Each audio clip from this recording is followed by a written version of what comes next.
আগে একবার সিজার হয়েছে, এবার কি নর্মাল ডেলিভারি সম্ভব? আজকের ভিডিওতে জানবেন আগে সিজার হলেও কোন কোন বিষয় ঠিক থাকলে চিকিৎসক নর্মাল ডেলিভারির চেষ্টা করতে পারেন। তাই ভিডিওটি শেষ পর্যন্ত দেখুন, কারণ শেষের দিকে এমন কয়েকটি গুরুত্বপূর্ণ তথ্য জানাবো যা অনেক মা জানেন না।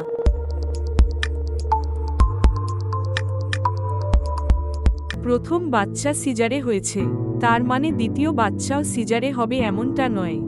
অনেক মায়ের ক্ষেত্রেই আগে সিজার হওয়ার পর পরবর্তী সন্তান নর্মাল ডেলিভারিতে জন্ম হয়। তবে এটি নির্ভর করে মায়ের স্বাস্থ্য, আগের সিজারের ধরন, বর্তমান গর্ভাবস্থা এবং প্রসবের সময়ের পরিস্থিতির ওপর। ১.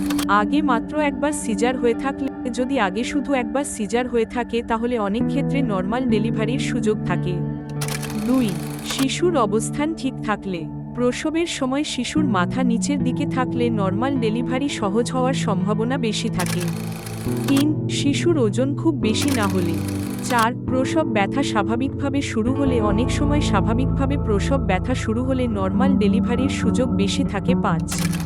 মা ও শিশুর অবস্থা স্বাভাবিক থাকলে, মায়ের রক্তচাপ, শিশুর হার্টবিট এবং অন্যান্য পরীক্ষার ফল স্বাভাবিক থাকলে চিকিৎসক নর্মাল ডেলিভারি বিবেচনা করতে পারে। ৬.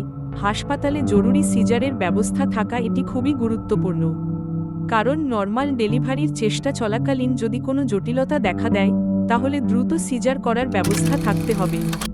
কখন আবার সিজারের প্রয়োজন হতে পারে?